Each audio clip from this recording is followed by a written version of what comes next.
من يهده الله فلا مضل له ومن يضلل فلا هادي له أشهد أن لا إله إلا الله وحده لا شريك له وأشهد أن محمدا عبده ورسوله لا نبي ولا رسول بعده. Alhamdulillah, kita masih diberi kesempatan dan kenikmatan oleh Allah Subhanahu wa taala, sehingga pada kesempatan yang mulia ini Allah Subhanahu wa taala masih mengumpulkan kita di tempat yang mulia ini. Semoga Allah Azza wa Jalla memberkahi kita semua, melimpahkan rezeki yang berkah, yang halal dan thayyibah, memberikan kesehatan, kekuatan, memanjangkan umur kita dalam keberkahan dan kebaikan. Amin ya rabbal alamin. Dan semoga Allah Subhanahu wa taala mengumpulkan kita semua di dalam surganya. Amin ya rabbal alamin. Pembahasan kita dari kitab Ushulul Iman masih tentang seputar malaikat-malaikat Allah Subhanahu wa taala. Dan di dalam pembahasan sebelumnya kita mengenal tentang malaikat Jibril, malaikat Mikail, malaikat yang meniup sangkakala. Sekarang malaikat Al-Hafadhah, malaikat yang ditugaskan oleh Allah Azza wa Jalla untuk menjaga. Ini lain lagi dengan yang mencatat. Babnya ta'aqubul malaikati fina bil laili wan nahar. Babnya ta'aqub, yakni malaikat bergantian atau bergiliran menjaga manusia di malam dan pagi siang hari. Warawa Malikun wal Bukhari wa Muslimun an Abi Hurairah.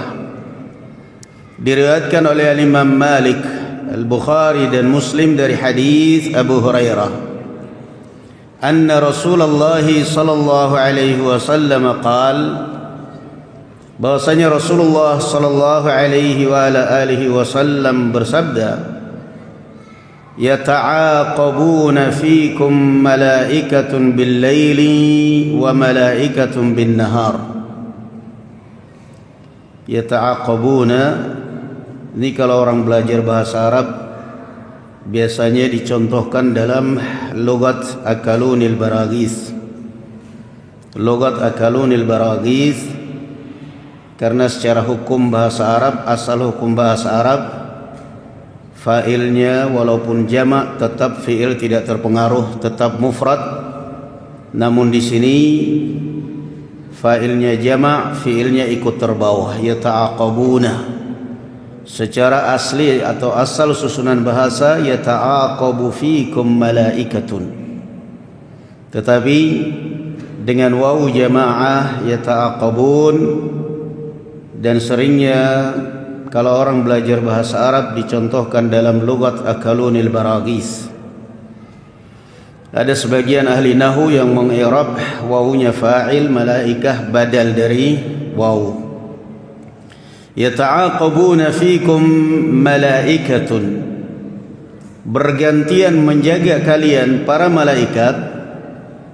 Al-Hafadhah, kata Syekh Al-Allamah Ibn Utsaimin dalam syarah Sahih Al-Bukhari, yang dimaksud malaikat yang bergantian di sini adalah Al-Hafadhah, malaikat yang ditugaskan oleh Allah Azza wa Jalla untuk menjaga. Bil-laili, malaikat yang bertugas menjaga kalian di malam hari. Wa malaikatun bin nahar, dan malaikat yang bertugas untuk menjaga kita di siang hari. Sudah ada khusus Allah tugaskan malaikat. Di dalam Al-Quran Allah Azza wa Jalla katakan apa? In kullu nafsin lamma 'alaiha hafidh. Tidak ada satupun jiwa manusia kecuali Allah mengutus malaikat untuk menjaganya. Lahu mu'aqibatun min baini yadayhi wa min khalfihi yahfazunahu min amrillah. Kata Ibnu Abbas, ai bi amrillah. Naam, dan Allah Azza wa Jalla mengutus malaikat untuk menjaga manusia dari depan, dari belakang. Min baini yadayhi wa min khalfih. Dari depan dan dari belakang. Maka yang bertugas, yang bergantian di sini adalah malaikat yang menjaga manusia. Wa yajtami'una fi salatil fajri wa salatil asr. Dan mereka berkumpul pada saat salat subuh dan salat asar. Salat asar yang bertugas di siang hari naik, yang bertugas di malam hari turun. Salat subuh yang bertugas di malam hari naik, yang bertugas di siang hari turun. Mereka berkumpul di waktu salat subuh dan salat asar. Makanya Allah katakan, Inna Qur'anal Fajri kana mashhuda. Sesungguhnya bacaan Al-Quran di waktu salat subuh dipersaksikan, yakni di antara maknanya dipersaksikan oleh malaikat yang bertugas di malam hari dan malaikat yang bertugas di siang hari. Dan juga Allah Azza wa Jalla mengatakan, hafidhu ala salawati wassalatil wusta. Jagalah salat-salat kalian, dan secara khusus salat wusta, yaitu salat asar. Dua salat ini lebih dikhususkan, lebih diperhatikan, lebih ditekankan oleh Allah Azza wa Jalla maupun Rasulnya karena hikmah yang terbesar ini. Apa yang kita perbuat di malam hari dilaporkan oleh malaikat di waktu subuh. Apa yang kita perbuat di siang hari dilaporkan oleh malaikat kepada Allah Azza wa Jalla di sore, di waktu asar. Qala faya'ruju alladhi batu fikum fayas'aluhum rabbuhum wa huwa a'lamu bihim kaifa taraktum ibadi. Lalu kemudian di waktu salat subuh, malaikat yang bermalam, bertugas malam menjaga kalian, ya, itu naik, dan Allah kemudian bertanya kepada mereka, dan Allah lebih tahu. Artinya Allah tanya kepada malaikat bukan karena Allah tidak tahu, Allah Maha tahu. Cuman Allah Azza wa Jalla menunjukkan keadilan dengan mengutus malaikat dan bertanya, kaifa taraktum ibadi. Saat kamu naik wahai malaikat, bagaimana engkau meninggalkan hamba?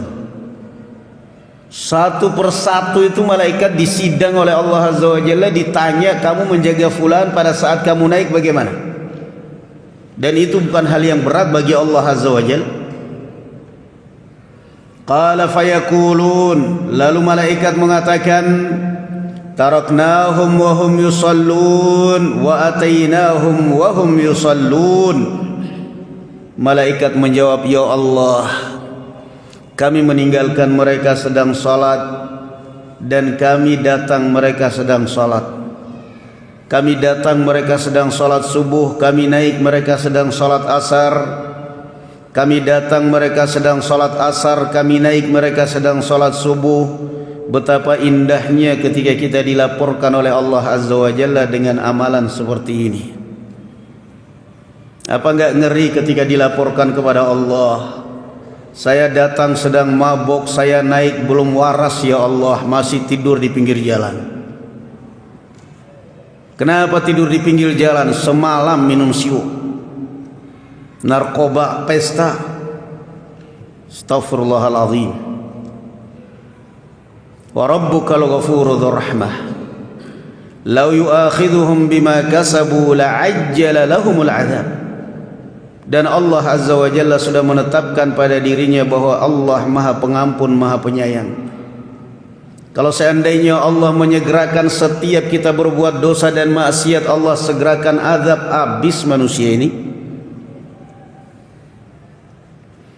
Qala Abu Hurairah fi riwayatin anna Abu Hurairah qala iqra'u in syi'tum. Di dalam riwayat yang lain bahwasanya Abu Hurairah radhiyallahu anhu kemudian berkata, bacalah kalian kalau ingin aqimis salata liduluki syamsi ila ghasaqil laili wa qur'an al-fajr. Surat Al-Isra. Abu Hurairah berdalil dengan ayat itu. Aqimis salata liduluki syams, salat isya, ila ghasaqil lail wa qur'an al-fajr. Mengingatkan untuk salat fajar. Fasabbih bihamdi rabbika qabla tulu'i syams wa qabla ghurubiha. Salat, zikir. Di dalam hadis Jarir radhiyallahu anhu yang diriwayatkan oleh Imam Al-Bukhari dan Muslim, beliau mengatakan, kunna julusan 'inda an-nabiy sallallahu alaihi wasallam. Satu saat kami sedang duduk bersama Nabi sallallahu alaihi wasallam di bawah cahaya rembulan. Idh nadhara ila al-qamar. Tiba-tiba Rasul sallallahu alaihi wasallam mengarahkan pandangannya ke bulan. Faqal, innakum satarawna rabbakum kama tarawna hadzal qamar.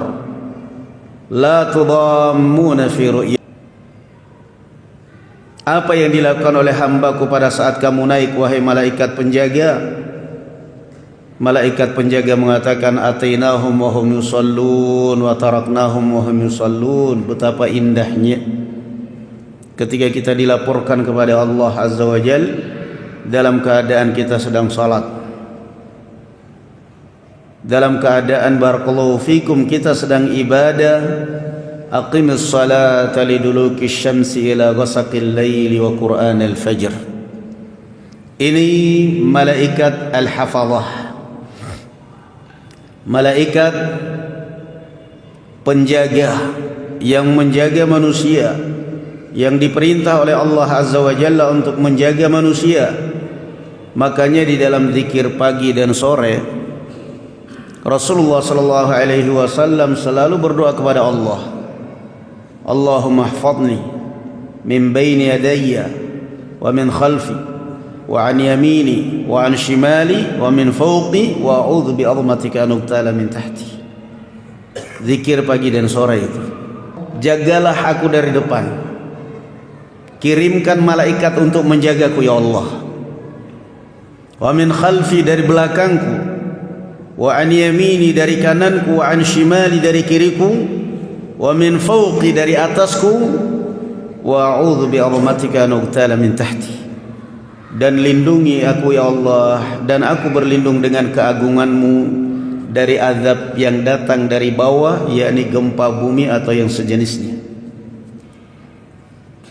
Ini semua beliau ajarkan kepada kita zikir dan doa pagi dan sore ini untuk melawan janji iblis. Iblis kan berjanji di hadapan Allah Subhanahu wa taala, "Tsumma la'atiyannahum min baini aydihim wa min khalfihim wa an aymanihim wa an syama'ilihim wa la tajidu aktsarahum syakirin." Iblis ketika dilaknat oleh Allah Azza wa Jalla, dia bersumpah karena dendamnya, karena hasadnya. Makanya hati-hati ya, orang kalau dendam hasad itu berarti tentang semua tidak boleh hidup, saya akan hancurkan semuanya. Semua tidak boleh hidup, saya akan hancurkan semuanya. Padahal sudah turunan ke-6-nya itu. Kenapa begitu? Turunan iblis. Kalau iblis kan mbahnya jin. Kamu kan bermasalahnya dengan ayah kami, iblis. Kan ributnya dengan ayah kami, Adam. Kenapa harus kami yang jadi korban? Kata iblis, nggak peduli, pokoknya selama kamu turunan Adam tetap satu darah katanya.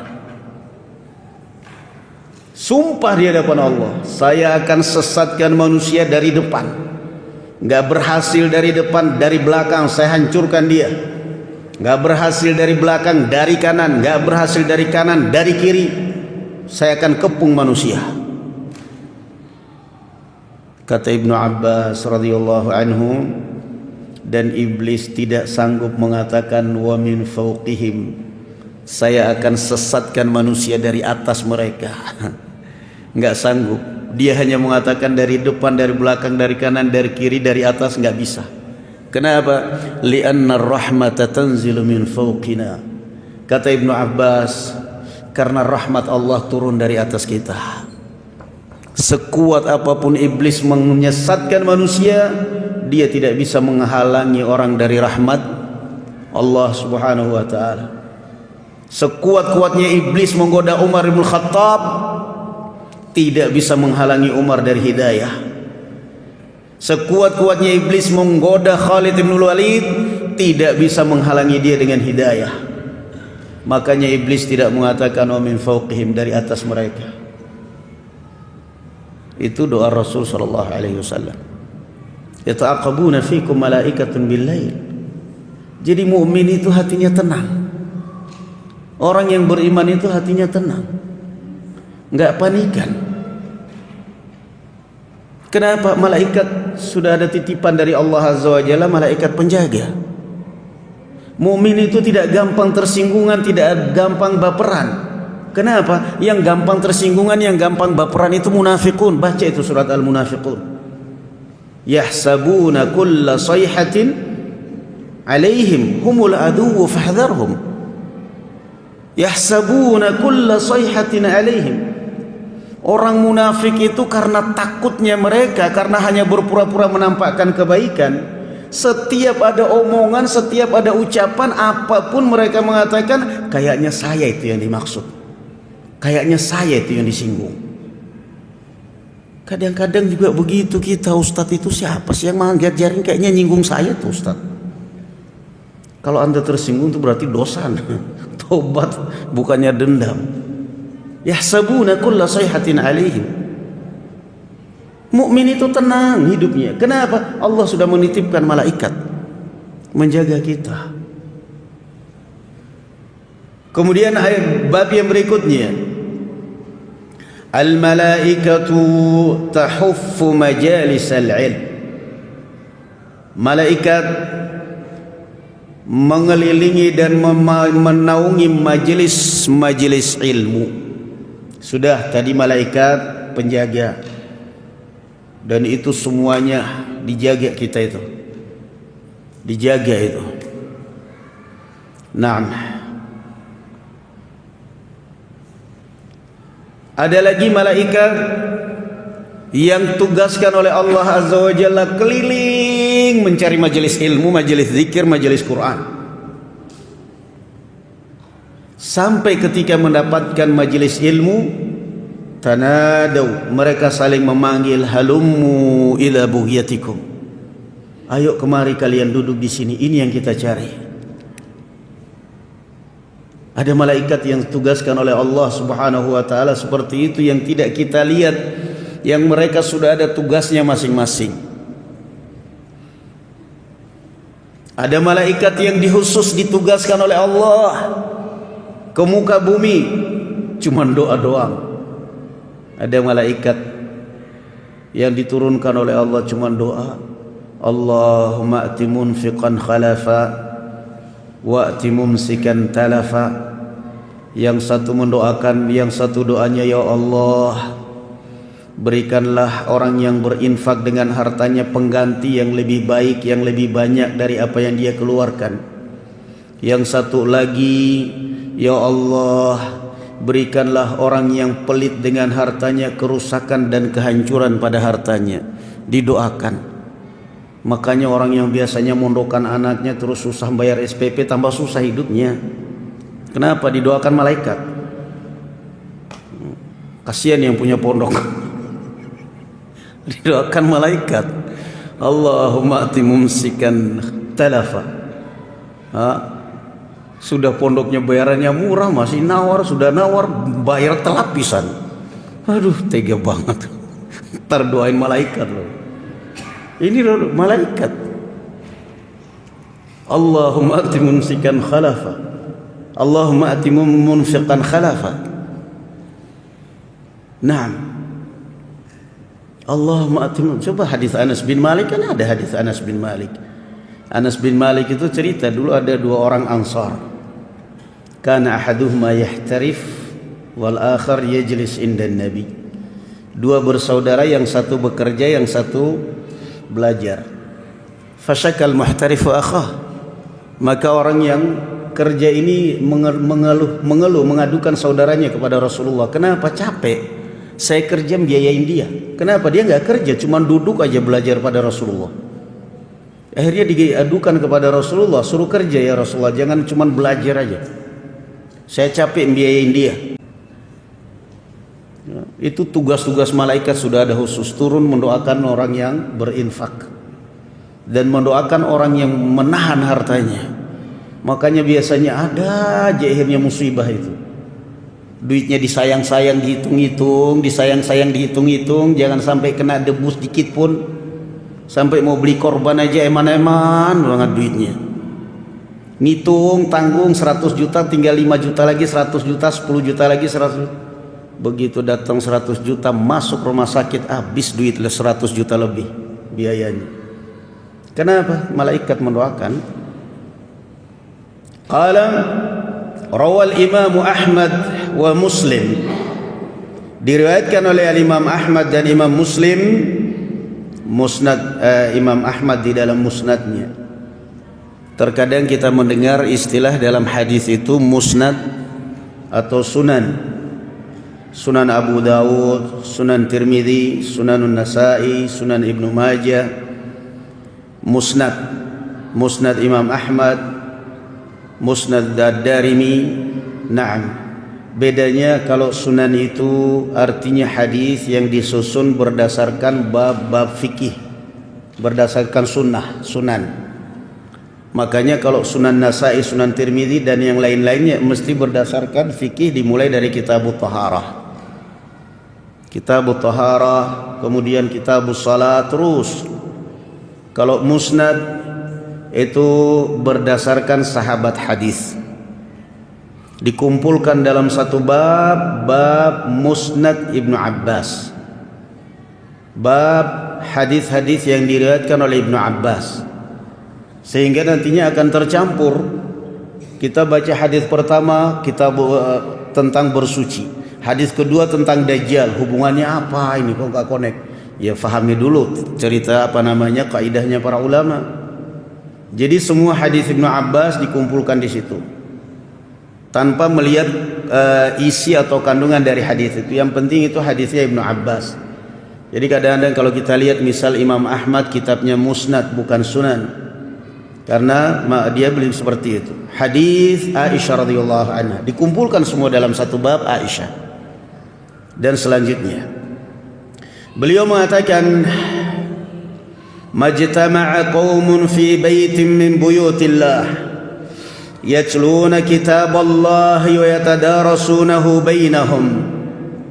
Dan tidaklah suatu kaum berkumpul di salah satu rumah dari rumah-rumah Allah, mereka membaca kitabullah, mengajarkannya, mempelajarinya, illa nazalat alaihimus sakinah, kecuali ketenangan pun akan turun kepada mereka, wa ghasyiyatuhumur rahmah, dan akan diliputi rahmat Allah, wa haffajhumul malaikatu, dan akan dinaungi oleh malaikat-malaikat oleh Allah azza wa jalla, dilindungi, wa dzakarahumullahu fi man indah, dan akan dipuji oleh Allah azza wa jalla di hadapan malaikat-malaikatnya. Wa man batta'a bihi 'amaluhu lam yusra' bihi nasabuh, dan barang siapa yang jelek amalnya sehingga dia terhambat masuk surga, tidak bakal dipercepat karena nasab. Coba kalau para mukibin faham hadis ini, enak kan? Para muhibbin itu, para pecinta-pecinta itu, coba kalau mereka faham hadis ini. Rasul sallallahu alaihi wasallam mengatakan, man batta bihi 'amaluhu lam yusri bihi nasabuh. Barang siapa yang lambat, yang diperlambat masuk surga karena amalnya jelek, karena amalnya buruk, tidak bakal dipercepat karena nasabnya. Tidak bakal. Enggak bakal kemudian mana pengikut saya pokoknya nggak mau masuk surga sebelum para pengikut saya masuk. Enaknya surga kayak punya nenek moyangnya. diatur sendiri. Hadis ini barakallahu fikum ya ikhwan, dimasukkan oleh Imam, diriwayatkan oleh Imam Muslim, dan Al-Imam An-Nawawi rahimahullahu taala membuat bab di dalam Sahih Muslim, bab fadlu al-ijtima'i ala tilawatil Quran wa dzikr, bab keutamaan berkumpul untuk membaca Al-Quran atau untuk zikir kepada Allah Azza wa Jalla. Bukan zikir berjamaah, berkumpul untuk zikir, bukan zikir berjamaah. Ya sekarang berkumpul untuk zikir apa? Contoh salat 5 waktu kan kumpul untuk zikir itu. Bukan kumpul untuk salawat kemudian joget-joget, perpaduan budaya Yahudi, naudzubillah. Kumpul untuk baca Al-Quran. Rasul sallallahu alaihi wasallam mengatakan khairukum man ta'allama al-Qur'ana wa 'allama.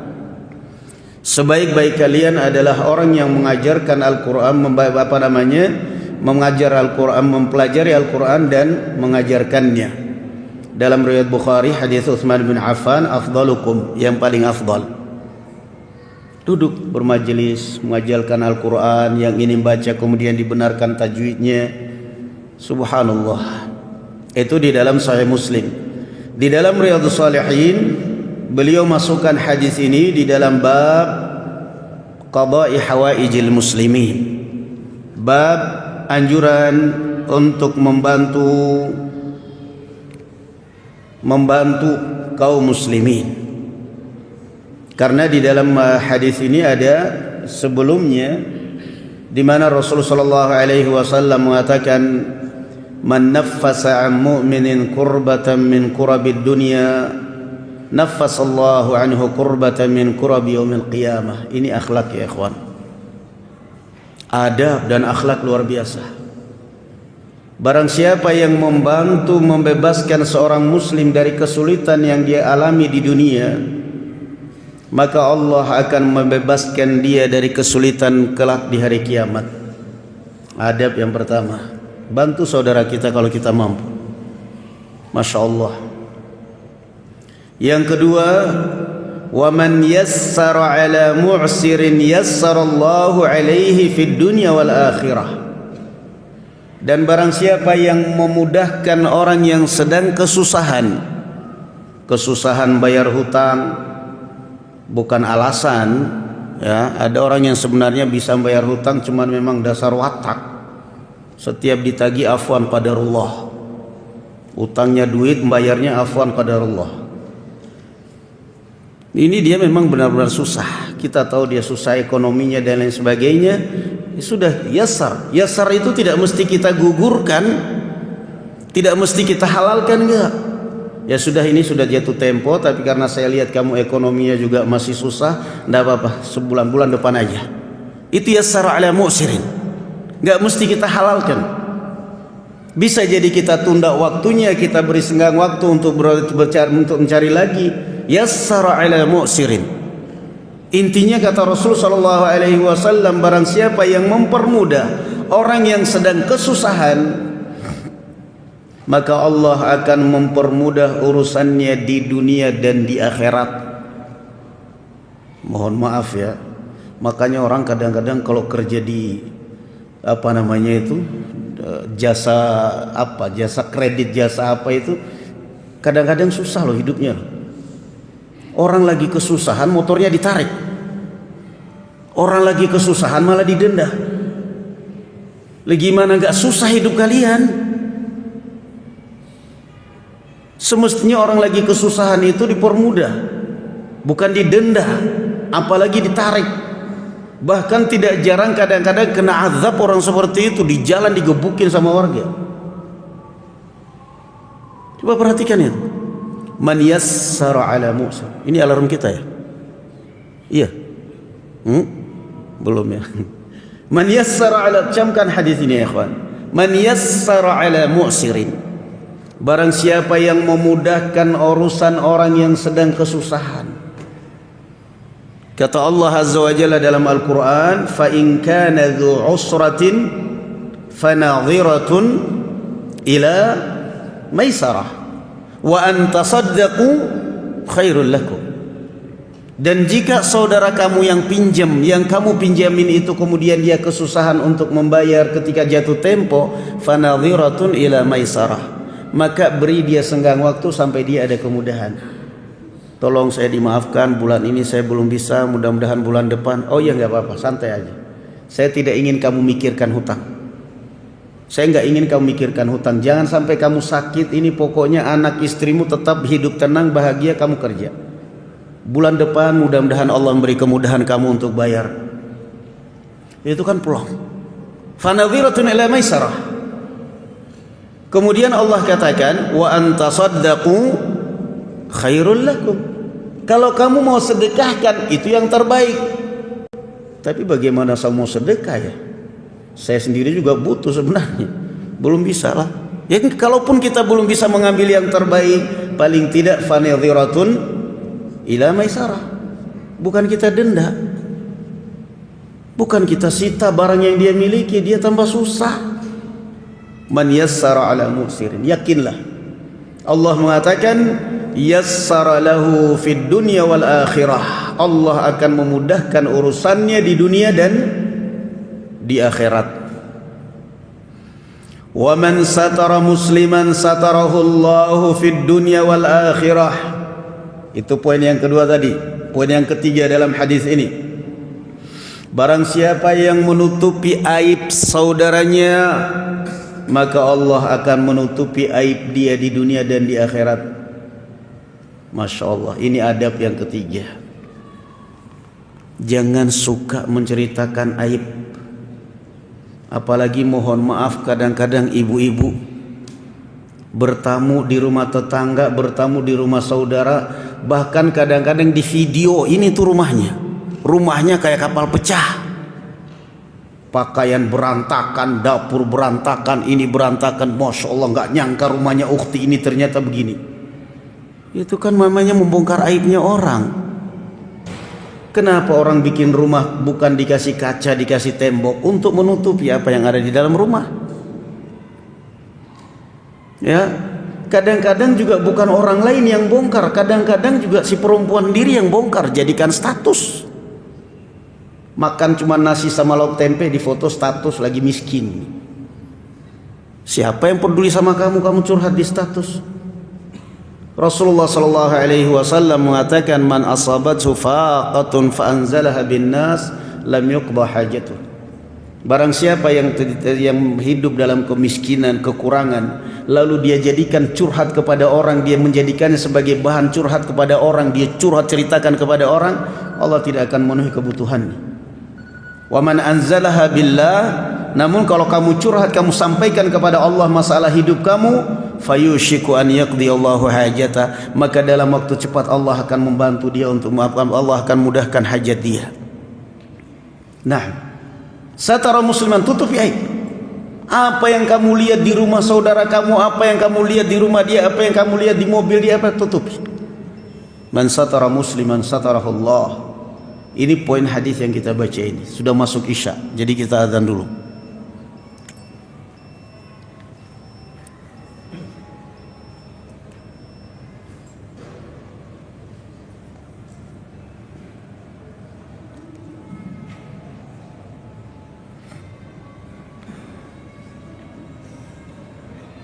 Allahu Akbar, Allahu Akbar.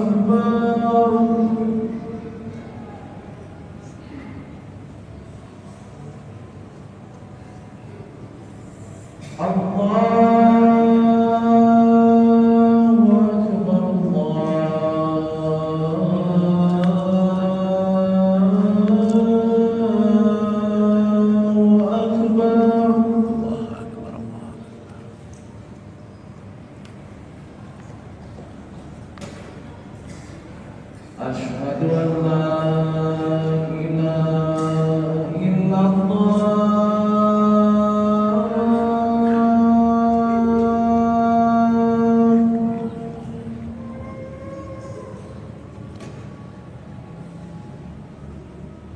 Asyhadu an la ilaha illallah.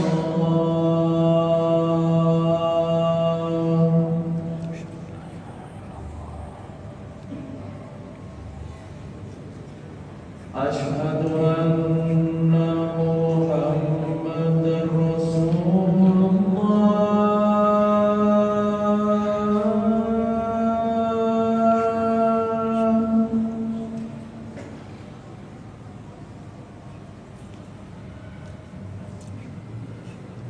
أشهد أن محمدا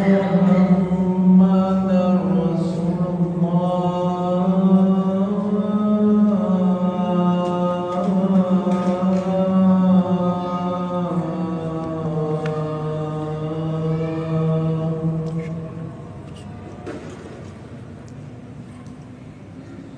حي على الصلاة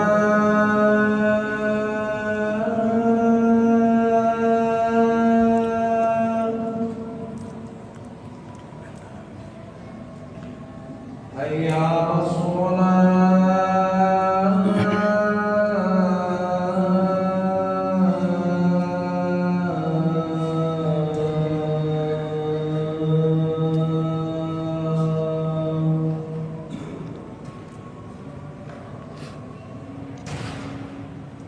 حي على الفلاح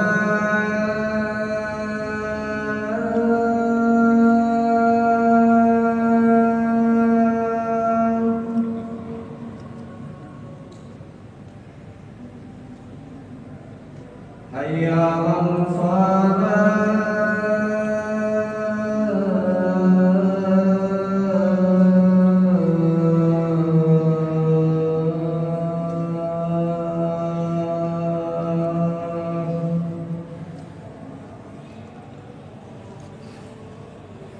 الله أكبر الله أكبر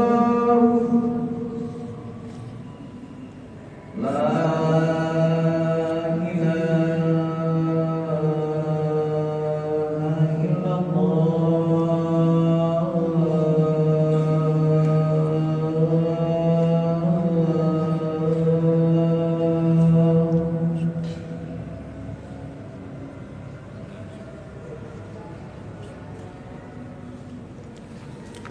Baik, kita lanjutkan barakallahu fikum. Yang keempat, wallahu fi auni al-'abd ma kana al-'abdu fi auni akhihi. Yang keempat, pesan Rasul sallallahu alaihi wasallam dalam hadis riwayat Muslim, wallahu fi auni al-'abd, dan Allah akan selalu menolong hamba selama orang itu selalu menolong orang lain. Ingin urusanmu dipermudah oleh Allah, permudah urusan orang. Ingin kamu dibantu oleh Allah Azza wa Jalla dalam segala urusan, bantu orang lain. Ingin urusanmu dipersulit, dipersusah oleh Allah Azza wa Jalla, persusah dan persulit orang lain. Al jazaa'u min jinsil amal. Balasan itu tergantung perbuatanmu. Kama tadinu tudan. Apa yang kamu perbuat itu, apa yang kamu tanam itu yang kamu panen. Wallahu fi aunil abd. Anda ingin dibantu selalu oleh Allah Azza wa Jalla, bantu saudara-saudara kita semampu kita. Bantu dengan kalau kita diberi harta, bantu dengan harta. Kalau enggak ya bantu dengan tenaga. Minimal bantu dengan doa. Minimal bantu dengan doa, atau minimal bantu dengan niat baik. Kan Rasulullah Jarir mengatakan, bay'ana Rasulullah sallallahu alaihi wasallam ala sam'i wa ta'a iqamus shalah wa nushi li kulli muslim. Kami baiat kepada Rasul sallallahu alaihi wasallam untuk menasihati setiap muslim. Apa maksudnya menasihati setiap muslim? Artinya menginginkan kebaikan untuk saudara kita kaum muslimin, itu sudah nasihat. La yu'minu ahadukum hatta yuhibba li akhihi ma yuhibbu li nafsihi. Tidaklah sempurna keimanan seorang muslim sampai kamu inginkan pada saudaramu apa yang kamu inginkan untuk dirimu sendiri. Kamu ingin hidup bahagia, kamu tidak ingin diganggu, itu juga yang kamu inginkan pada saudara kamu. Kemudian ini yang keempat, wallahu fi aunil abd. Allah akan selalu menolong Anda selama Anda selalu menolong orang lain. Nah, makanya kadang-kadang kita ini selalu sibuk dengan urusan kita sendiri. Ya, selalu pokoknya alasannya ayolah kita ta'awun, ayo bantu, saya sibuk, sibuk aja lu sendiri. Akhirnya benar sibuk terus selamanya. Jiwa sosial itu ada. Yang kelima, wa man salaka tariqan yaltamisu fihi ilman sahhalallahu lahu tariqan ilal jannah. Dan barang siapa yang menempuh suatu perjalanan untuk mencari ilmu agama, Allah akan permudah jalan dia menuju surga. Allahumma sahhil lana subulana ilal jannah. Ya Allah, mudahkan jalan kami ke surga. Ringankan kakimu untuk menuju majelis ilmu. Ringankan langkahmu untuk menuju majelis ilmu. Jangan selalu alasan anak istri, kerjaan, Gak ada habis-habisnya itu kalau alasannya begitu terus. Semua orang punya istri, punya anak, punya kerjaan kok. Sholat alasannya anak istri kerjaan. Ini orang perasaan sebelum punya istri juga nggak pernah datang ta'lim. Sekarang alasannya istri. Dari dulu juga lu jarang datang ta'lim. Kita kan sudah tahu innama amwalukum inna min azwajikum wa auladikum aduwwan lakum. Allah titipkan istri kita, Allah titipkan anak kita itu musuh kita. Namun Allah tidak mengatakan fatrukuhum, tinggalkan mereka, enggak. Allah mengatakan fahdharuhum, hati-hati, jangan sampai terfitnah. Kalau kita selalu alasan kerjaan, istri, anak, jangan sampai pada akhirnya anak dan istri kita menguasai kita karena kita selalu mendahulukan mereka daripada majelis ilmu. Man salaka tariqan yaltamisu fihi ilman sahhalallahu lahu bihi tariqan ilal jannah. Sempatkan waktu untuk datang ke majelis ilmu, sempatkan waktu untuk belajar. Saya sudah cukup Ustaz, saya di rumah punya TV dakwah. Saya di rumah alhamdulillah 24 jam TV dakwah non-stop. Dengarin enggak? Enggak jawab dia. Ternyata cuman pencitraan. 24 jam alhamdulillah TV dakwah. Kamu dengarin enggak? Diam langsung, itu dia. Dengarin sambil kerja, dengarin sambil tidur, dengarin sambil makan, dengarin sambil mainan game. Itu kan sudah nggak punya adab. Dengarin nggak pakai baju sambil baring. Apa yang lu dengar? Yang namanya majelis ilmu tidak akan tergantikan berkahnya. Ada kisah Syekh Ibnu Utsaimin rahimahullah ta'ala bercerita. Ada orang tua datang hadir di majelis beliau. Kemudian beliau Syekh Ibnu Utsaimin sedang menjelaskan, tiba-tiba pandangannya tertuju kepada orang tua ini. Syekh Ibnu Utsaimin tanya kepada beliau, hal tafham ma qulna? Kamu faham apa yang kita jelaskan tadi? Si orang tua ini jawab belak-belakan, ini orang Arab bukan orang kita yang paling malu-malu, enggak, ini orang Arab. La wallahi, saya enggak faham, wallah. Demi Allah saya enggak faham. Saya enggak faham apa yang Anda jelaskan. Syekh Ibnu Utsaimin dengan sedikit nada tinggi marah cerita beliau, fama faidatul hudur? Dari tadi saya menerangkan, saya capek menerangkan, kamu enggak faham sama sekali. Gunanya kamu hadir majelis apa?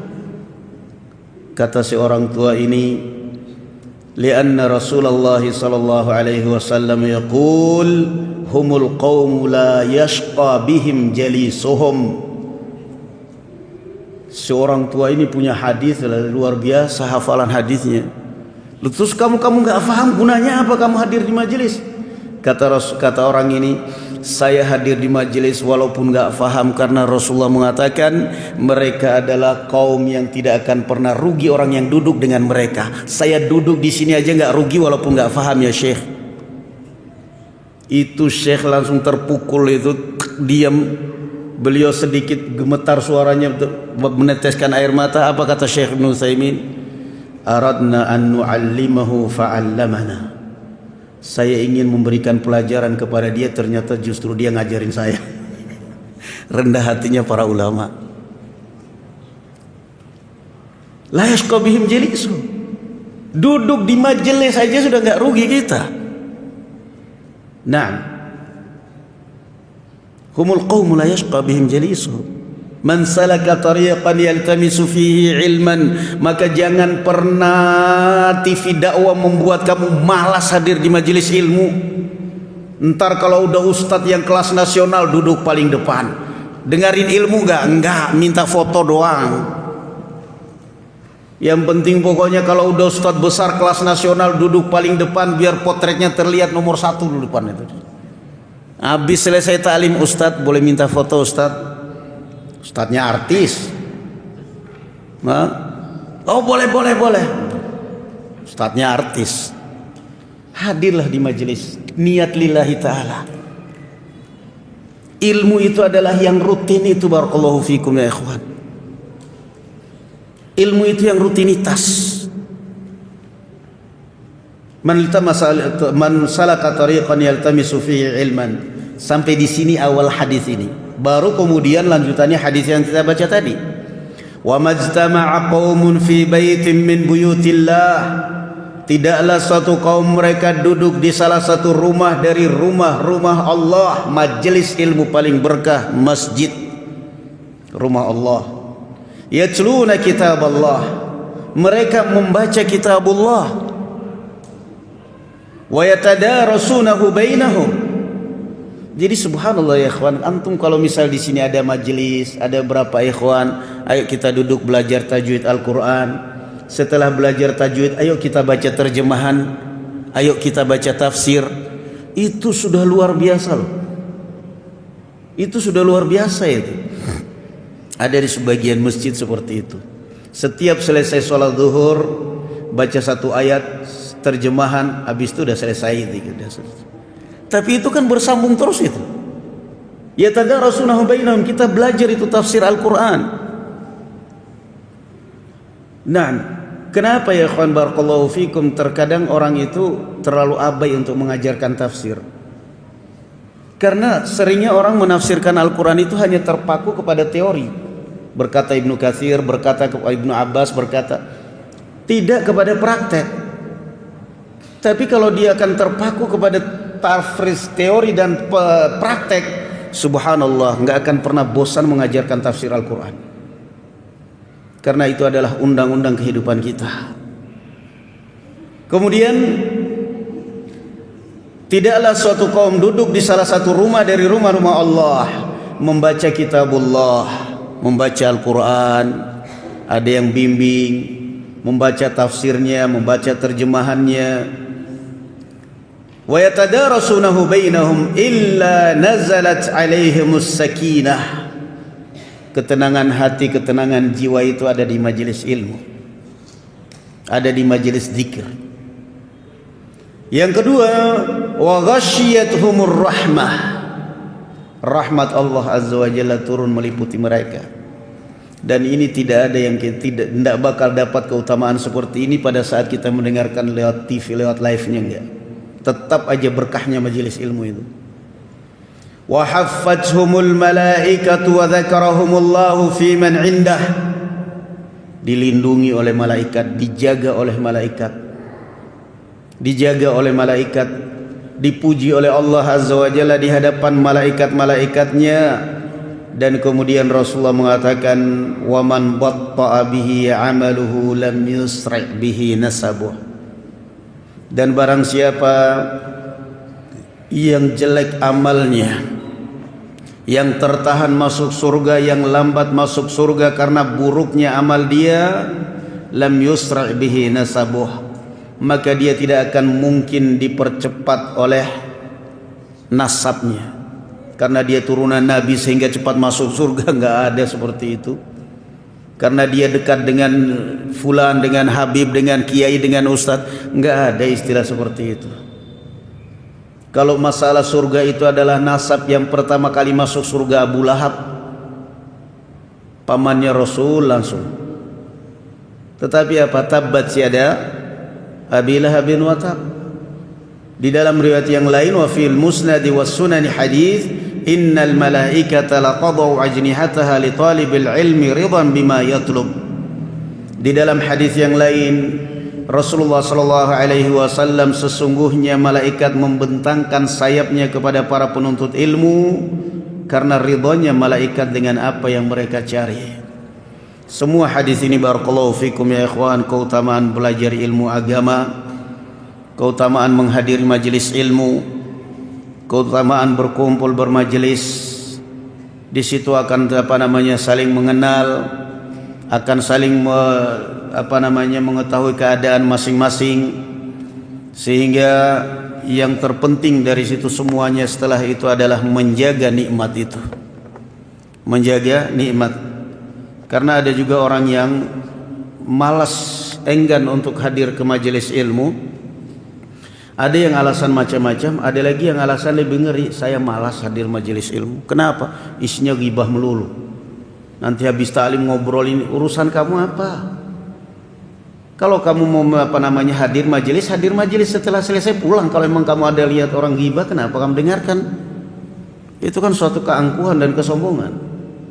Berkahnya hidup kita barakallahu fikum ya ikhwan pada ilmu, berkahnya hidup kita pada ibadah, berkahnya hidup kita adalah pada ta'awun di antara kita sesama. Na'am barakallahu fikum, wallahu alam bissawab. Mudah-mudahan Allah Azza wa Jalla memudahkan segala urusan kita dalam kebaikan, memanjangkan umur kita dalam kesehatan, keberkahan dan kebaikan, dan mudah-mudahan Allah Azza wa Jalla menjauhkan kita dari berbagai macam musibah dan bala, menyembuhkan kita dari berbagai macam penyakit. Amin rabbal alamin. Wa sallallahu ala nabiyyina Muhammadin wa ala ali Muhammad walhamdulillah. Assalamualaikum warahmatullahi wabarakatuh.